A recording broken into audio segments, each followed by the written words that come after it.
हमारी लाइफ में चाहे कितनी भी बार चेंजेस आ जाएं, चैलेंजेस आ जाएं, हमेशा याद रखो किसी भी बात का अफसोस करना उचित नहीं है। और यही गीता का असली संदेश है।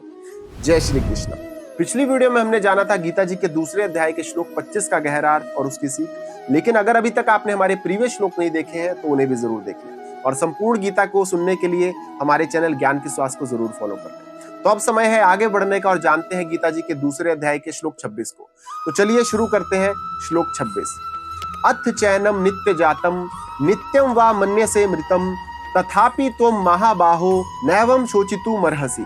अर्थात भगवान श्री कृष्ण कहते हैं कि यदि ऐसा भी मान लो कि आत्मा भी बार बार शरीर ही की तरह जन्म लेती है और मरती है, तो भी हे महाबाहु अर्जुन, तुम्हें इस प्रकार दुख मनाना बिल्कुल भी शोभा नहीं देता। दोस्तों, गीता जी का ये श्लोक हमें सिखाता है कि चाहे आत्मा की अमरता का ज्ञान हो या ना हो, यहाँ तक कि अगर हमें भी ऐसा ही लगता है कि आत्मा भी शरीर ही की तरह बार बार जन्म लेती है और बार बार मरती है, तब भी हमें किसी भी बात का दुख करने की जरूरत नहीं है। जैसे किसी व्यक्ति के शरीर की मृत्यु हो जाती है लेकिन उसका परिवार, यादें और उसकी संस्कृतियां बनी रहती हैं, ठीक वैसे ही लाइफ के अनुभव, कर्म और आत्मा का चक्र भी जीवन भर ऐसे ही चलता रहता है। और ये बात हमें लाइफ के हर चेंजेस को स्वीकार करने की सीख देती है। जैसे कि एक राजा की सेना का जो एक सैनिक होता है, वो भी अपने कर्तव्य का पालन करता ही करता है, जबकि उसे भी पता है कि यदि युद्ध भूमि में उसे जाना पड़ा तो उसे अपने प्राण भी देने पड़ सकते हैं। फिर भी ये बात जानते हुए भी वो अपने कर्तव्य का पालन अपनी मौत के भय से ऊपर उठकर करता है।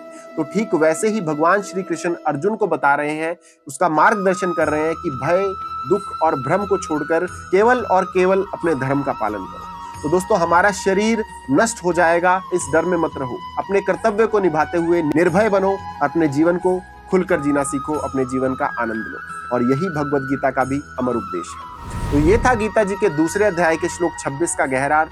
अगर इस श्लोक से आपको भी कोई सीख, कोई प्रेरणा मिली हो तो वीडियो को लाइक और शेयर जरूर करें ताकि औरों तक भी ज्ञान पहुंच सके। और संपूर्ण गीता श्लोक सीरीज को जानने के लिए हमारे चैनल ज्ञान की श्वास को जरूर फॉलो कर लें। तो आज की वीडियो में इतना ही। अब जल्द मिलेंगे अगली वीडियो में हमारे नए श्लोक के साथ। तब तक के लिए जय श्री कृष्ण।